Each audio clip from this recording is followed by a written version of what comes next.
ऐसा क्यों होता है कि एक बच्चा एक पजल को 2 या 3 मिनट में कर लेता है और आप 5 या 6 मिनट में कर पाते हो? Hello everyone, welcome to exam affairs. मैं हूं आशीष। आज मैं आपके सामने कुछ जरूरी बातें करना चाहता हूं, खासकर उन एस्पिरेंट के साथ में कुछ जरूरी बातें करना चाहता हूं, बताना चाहता हूं जिनका हाल ही में IBPS क्लर्क प्रीलिम्स में उतना अच्छा अटेम्प्ट नहीं रहा या जिनका एग्जाम अच्छा नहीं गया है। तो आपके मन में भी एक सवाल उठ रहा होगा कि मेरी 1 साल से 1.5 साल मेरी जर्नी हो चुकी है और मुझे अभी तक कोई भी सफलता नहीं मिली है, तो क्या मैं इस बैंक प्रिपरेशन जर्नी को यहीं क्विट कर दूं या कहीं और दूसरी जगह शिफ्ट हो जाऊं?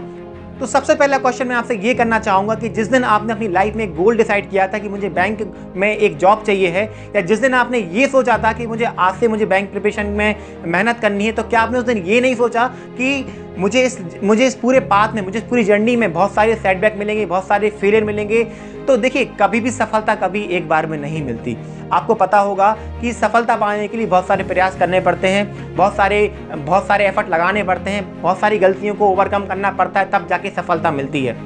तो सबसे बड़ी गलती आप लोग इस वक्त क्या कर रहे हो? आप ये नहीं देख पा रहे खुद के अंदर कि आपकी गलतियां कहाँ हो रही हैं, आपकी वीकनेसेस क्या क्या हैं, उनको मैं कैसे ओवरकम कर सकता हूँ। जब आप ये देख रहे हो कि एक दूसरा एस्पिरेंट आपके जैसा है, उतनी मेहनत करने वाला है, जब वो 80 के ऊपर अटेम्प्ट कर रहा है, तो आपके अटेम्प्ट उतने क्यों नहीं हो रहे हैं? देखिए, यहाँ पर मैं आपसे कुछ बातें करूंगा। अभी तक आपने खुद को अपने अंदर झांक के नहीं देखा है। जिस दिन आप ये काम कर लोगे बहुत अच्छे से, वो उस दिन आप इम्प्रूव करना स्टार्ट हो जाओगे।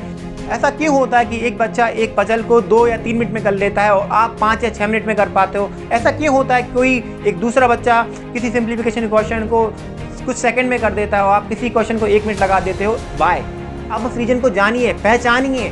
देखिए, जब तक आप खुद के अंदर अच्छे से झांक के नहीं देखोगे, जब तक आप प्रॉपर तरीके से बैठ के नहीं सोचोगे कि मेरी गलतियां क्या हैं, मुझे अपने आप को कैसे इंप्रूव करना है, तब तक आप कोई भी एग्जाम नहीं निकाल पाओगे। जिस दिन आपने इस एग्जाम की तैयारी स्टार्ट करना शुरू की थी, तो आपका एक माइंडसेट था कि मुझे इस एग्जाम को निकालना है, कैसे भी करके इस एग्जाम को क्रैक करना है। तो वही सोच से आप आगे बढ़िए। तो जब तक आप खुद के अंदर अच्छे से झांक के नहीं देखोगे कि मैं क्या गलतियां कर रहा हूं, मुझे क्या क्या इंप्रूवमेंट करना है, तब तक आप इस एग्जाम के लिए रेडी ही नहीं हो। सच बोल रहा हूँ। आप लोग क्या कर रहे हो कि आप लगे जा रहे हो, ये नहीं देख रहे हो कि मेरी क्या वीकनेसेस हैं, मैं उनको कैसे फिल आउट कर सकता हूँ कम समय में। देखिए, जो बच्चा 80+ अटेम्प्ट कर रहा है, जो बच्चा 90+ अटेम्प्ट कर रहा है, उसका एक माइंडसेट बना हुआ है। वो पूरा होमवर्क करके बैठा है कि मुझे किस क्वेश्चन को कितने मिनट में करना है, किस क्वेश्चन में उसका कितना टाइम लग रहा है, और आप कितना टाइम लगा रहे हो।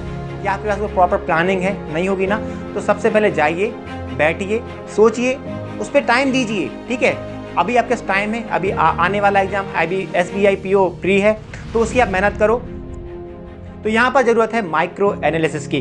जब तक आप किसी चीज़ का माइक्रो एनालिसिस नहीं करोगे, तब तक आप इंप्रूव नहीं कर पाओगे। माइक्रो एनालिसिस से मेरा मतलब कहना है कि अगर कोई पजल आपसे कुछ ज़्यादा समय ले रहा है, 5 से 6 मिनट लग रहे हैं किसी पजल को सॉल्व करने में, या कोई क्वेश्चन है जो कौन का है, जो सिंप्लीफिकेशन अप्रॉक्सीमेशन है, या कोई भी अदर क्वेश्चन है जहाँ पर आपको मिनटों लग रहे हैं उसको सॉल्व करने में, तो बैठिए, उसको सोचिए कि इस क्वेश्चन को मैं कम समय में और कैसे कर सकता हूँ, क्या अप्रोच मुझे अपनाना चाहिए कि ये क्वेश्चन कुछ सेकंड में सॉल्व हो जाए। तो ये सारी चीज़ें आपको देखनी पड़ेगी, आपको दूसरे एस्पिरेंट के साथ डिस्कस करना पड़ेगा। जब तक आप डिस्कस नहीं करोगे, कुछ सोल्यूशन नहीं निकलेगा।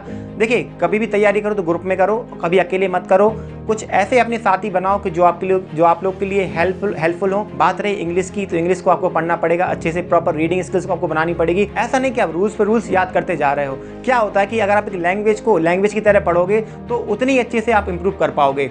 देखिए, आप हिंदी पढ़ते हो, कि आपने हिंदी में अभी तक कोई रूल्स याद नहीं किए ना, तो सेम ऐसी इंग्लिश है। इंग्लिश को आप जितना पढ़ोगे, जितने प्रॉपर तरीके से उसका आप डेली इसकी रीडिंग हैबिट बनाओगे, उतनी अच्छी इंग्लिश आपकी होती जाएगी।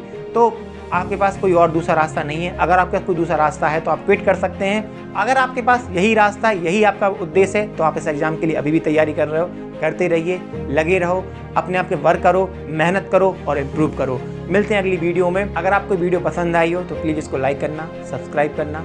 मिलते हैं अगली वीडियो में।